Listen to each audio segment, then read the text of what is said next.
Good evening, YouTube populace. And by that I mean, like, the 5 friends who still watch this. Uh, I wanted to get on here and talk about a Japanese melodic death metal band called Intestine Baalism.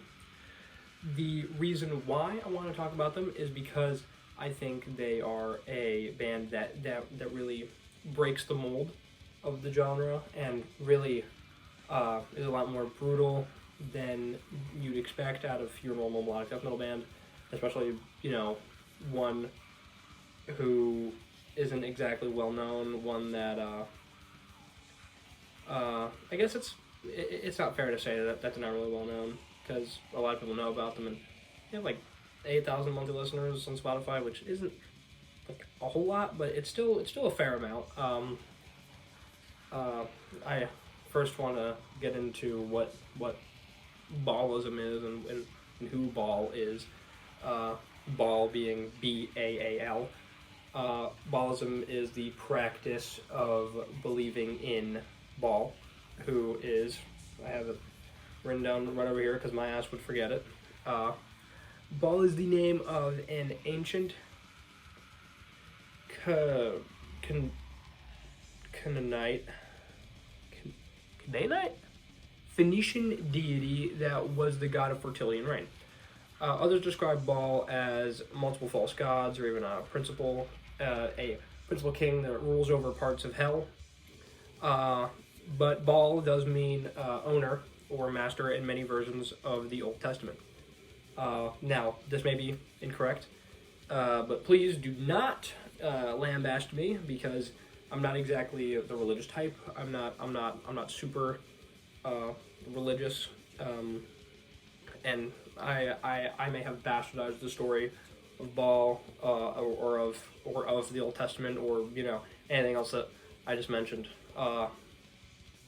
I found this band from a YouTube channel called Wyattxhim. He makes a lot of videos about metal, more the extreme subgenres of metal, that being death metal and black metal and grindcore. So this is not out of the ordinary for him to cover, really. It was kind of out of the ordinary because he made a video called "Defending Melodic Death Metal," because melodic death metal is known for not being exactly a brutal, a hard-hitting genre. Of course, not like its temporaries, like brutal death metal or gore grind. Those seriously hard-hitting genres, or even the ones like slam. So a lot of people really like pick on it, and they really go after the people that listen to it, considering it's not really a heavy subgenre. And in the video, he talks about a lot of his favorite melodeath albums, and the debut album from Intestine Baalism was on there. And I said, I've never heard of this band before, so I wanted to do some research, and I eventually came across the band, and I listened to them, and I was like, wow, it was a pretty fucking heavy ass melodic death metal album. He also then stated that he proudly proclaimed, rather, that he thinks that this is probably one of the first brutal melodic death metal albums ever made. And in that same video, he also goes over two other very prominent Japanese melodic death metal bands, those being Follow Bane and Another Dimension, which are not on Spotify, so I haven't listened to anything by them. But the community on the Encyclopedia Metallum, which is basically just what I call it, is the metal Bible, where it has just about every single metal band ever made on there. Of course, barring a few, because they can't get every single one. But they seem to love the albums from Follow Bane and Another Dimension. I can't wait till they get out of the Spotify one day, or unless they did something terrible, like I don't know, killed somebody. But I couldn't find anything about that. Now, before the band actually released the debut album, they were in a split with 3 other bands. those bands I do not want to list off, because they have names that frankly I forgot and I didn't write down, so I don't care. But they were much heavier. They were gore grind and traditional death metal, so a lot more heavier than what the band would become, and I think that's one of the main reasons why they're heavier than your average melodic metal band, because they had peers of the genre who were heavier than even a traditional death metal band is. And I'm not the only one that thinks that. A lot of people think that. Even Wyattxhim, he thinks that. So it's really a good thing that they got into that split with. I'm assuming the bands that they were familiar with or bands that they knew. What else here? I guess no. I talk about the album. Their debut album, An Anatomy of the Beast in 1997. Solid start. Just I don't want to say a bare bones album, because it really isn't. But it really is the band, I would say, at their most primitive.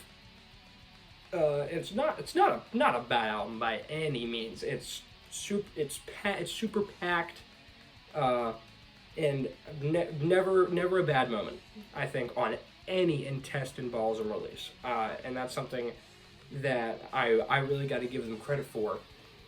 Is that I don't think they've released like a bad song. And their debut album, even if you just listen to the debut album, I think that's enough, because you get everything this band like is in one album, just straight up all the way through, and I love it to pieces. I love the other two albums that I'm going to talk about to pieces. More specifically, after An Anatomy of the Beast, they released a Banquet in the Darkness in 2003, which is my favorite of their albums, because it does lean more melodically. That is not a word, but still, it leans in the more melodic direction than the previous album. And oh my god, that is, I think, one of my most returned to albums like ever. I'm usually someone that returns to albums. I usually listen to an album and then I listen to songs from that album over and over again. But that is an album I can sit all the way through, no problem. And it really goes to show, like, these dudes are good at what they do. They're really, really good. They're a great band. My favorite tracks probably being Curse of Baal, An Avenger with Vengeance Against God, tons. That whole album, like I said, just so good. And then their third and final album as of making this video is Ultimate Instinct. Ultimate Instinct is what I would say is the band at their heaviest.